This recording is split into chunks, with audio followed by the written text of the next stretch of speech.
Guy, you didn't travel all the way from Nigeria to Canada. You didn't travel all the way from Nigeria to Australia to settle for less.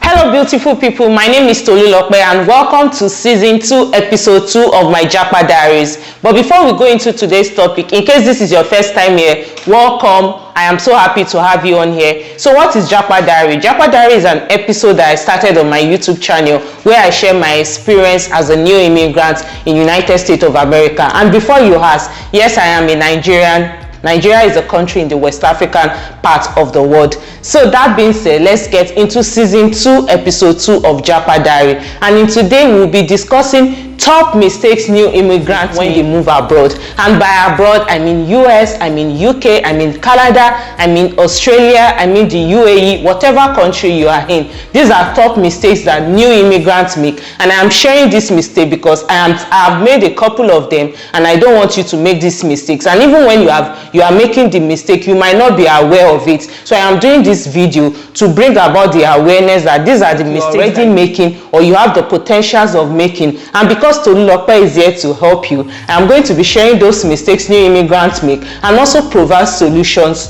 to this mistake. If this looks like what you're interested in, then you want to sit back, relax and enjoy the video. First mistake new immigrants make when they move to abroad or when they move to Canada or America is they do not do adequate research as to where they want to live, research as to the country they are moving to. Do they have the jobs that they want to work? Don't forget, abroad is not your father's land. It is not your company. I am a Nigerian, so I'll be using myself as an example. Don't just japa to UK because everybody is going there. Don't move to Canada because everybody is moving there. There are a lot of countries in this world, so do your research. Some of these other countries even have a clear-cut immigration part that you don't have to do a lot of stress as much as you would do with Canada, US or UK, because there are so many other countries. So ensure that you do adequate research, ensure that the country you're migrating to has the kind of job you want to do, ensure this country you like the people, ensure the city that you know the city that you want to move to before you move there. For instance, if you are considering US, California is very expensive.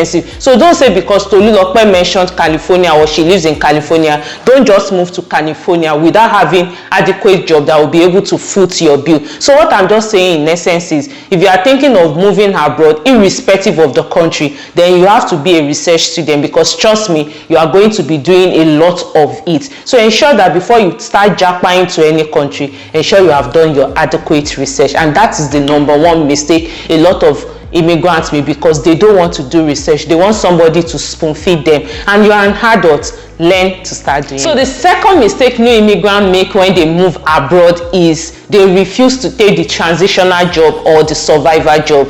Here in Nigeria, yes, I know you are a professor. In Nigeria, I know you have that degree. I know you graduated with first class, but you have left that country to come abroad for a particular reason. And when you move to a new country, the country is not your father's land. You need time to get the job that you want. And in the process of waiting to get that job you want, your bills will not stop. So you need to get a survivor job or transitional jobs, job in forms of retail job in form of factory jobs and the rest. In Nigeria, people judge people based on the kind of job they do, but in the abroad, there is dignity in labor. You don't need to be ashamed of any job that is putting food on your table. So don't just sit around, don't just be crying and feeling bad or feeling depressed that you haven't gotten the job that you want. I would advise that you get a survivor job or a transitional job. They are called survivor and transitional for a reason. So ensure you get one, ensure you are doing it. And even in the process of you doing the survivor job, you get to meet people that might help you in getting that big job that you want. So guys, when you move abroad, don't make that mistake. Get that transitional job, get that survivor job, and I promise you,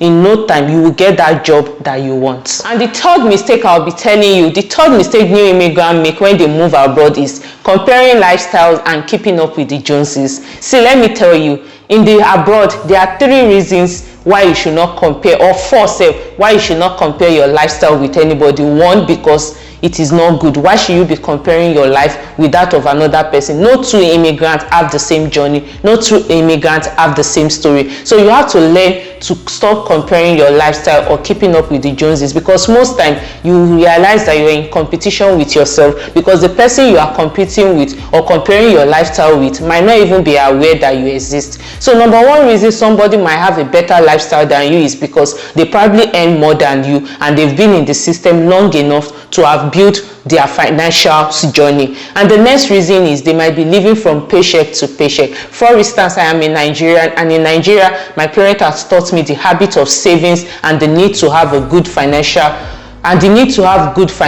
history. Some other person might not be trained that way, so they literally spend all their paycheck and they live from hand to mouth. So when these people buy certain things, when these people live certain lifestyle, imagine yourself comparing yourself with them, you that you know you have to save, you that you know you have to save for the raining days. So comparing yourself with somebody living from paycheck to paycheck will just be giving you heart attack. And the third reason somebody might be living a lifestyle that is a lot better than yours is because they have irresponsible credit life. Let's say, for instance, they buy everything on credit. They take the most expensive apartment. They buy the most expensive car. They buy the most expensive clothes. They're always Gucci on Gucci, Bugatti, whatever. They are doing those things because they get them on credit, because getting things on credit is a lot easier when you move abroad. So imagine you comparing your lifestyle, you that you are trying to build your credit score responsibly. Imagine you comparing your lifestyle to that. I say all this just to let you know that comparing your lifestyle or keeping up with the Joneses is not a good idea. So if you are making that mistake as an immigrant, it is time to stop, because you're just hurting yourself, which is not necessary. A particular mistake that almost all immigrants I know have made. I made the mistake too, and I am here to help you so that you don't make the mistake. And even if you are in the process of making the mistake, I am here to give you a tap in the back that, girl, guy, you need to stop doing that. And that is being fearful of getting on credit. In the abroad, it is a credit system, unlike Nigeria that we carry cash around to pay 100% for whatever thing we are acquiring, irrespective of the price. But in the UK, in the US, in Canada, in America, you need to build up your credit score, and it is through credit score, it is through taking credit that you build up your credit score. In case you want to buy a house, for instance, they will have to look through your credit history. So don't be too fearful of getting on credit. And the other aspect of this again is do not have a reckless credit behavior. Let's say, for instance, when you're from Nigeria, you don't have a car, and even if you have a car, you're probably driving a 2010 or 2005 car, and you move to the US because there's potential of you getting a 2021 car, and you go ahead to buy the car because you know that you can get it through credit financing. I will advise that if you know that getting that car is going to hurt your paycheck, guy, girl, do not do it. So ensure that you are taking ensure that you have a responsible credit life. Don't just go about taking credit because it is convenient to do so. So guy, in the process of you building your credit score, ensure you are doing it responsibly. One mistake new immigrants make when they move abroad is settling for less. Guy, you didn't travel all the way from Nigeria to Canada. You didn't travel all the way from Nigeria to Australia to settle for less. So even if I had advised at the beginning of this video that you should get survivor or transitional job, then don't get too comfortable there. Don't be on 3 years, 4 years on a particular job. What stops you from looking for a job even if you have a job? So don't make that mistake. You have not traveled all the way. I'm sure you moved to the abroad because you want better life for yourself, because you want better life for your family. So don't then settle. Don't stay on a job that is not paying you so much for 10 years. Ensure that you're currently checking the industry trends. Ensure that you're always on the internet checking salaries that people in other companies in your industry are getting, so that you know if you are settling for less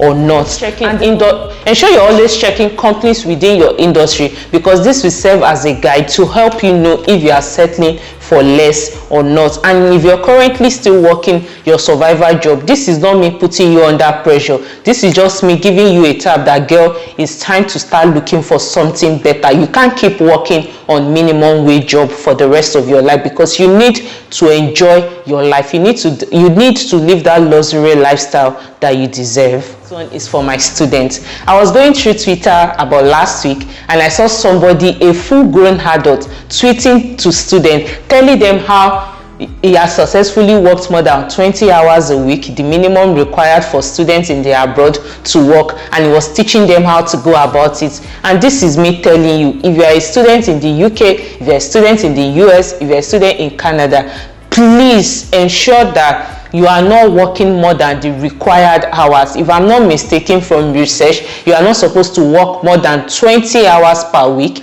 So guys, ensure you do not make that mistake. We are not in Nigeria that you can get away with a lot of things. This is the abroad. There are rules, there are regulations in place. Even if you have been doing it and you think you've been getting away with it, nemesis may catch up with you one day. So if you are doing it, I will advise that you please stop. And if you are thinking about it, please abort mission. Do not work more than the required hours, because you don't want to go back to Muritala. You know what Muritala is, right?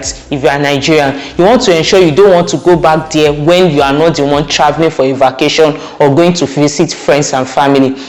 And with this, I have come to the end of season 2, episode 2 of my JAPA Diaries. Let me know in the comment section if you enjoyed this video. And also guys, thank you so much for the love on season 2, episode 1. It is currently doing numbers and it makes me happy that you guys are enjoying this episode. So if you really enjoyed this one, don't forget to give it a thumbs up. Don't forget to subscribe to my channel and also turn on the notification so that you don't miss more exciting episodes from that video. Until I come your way next time, stay fabulous.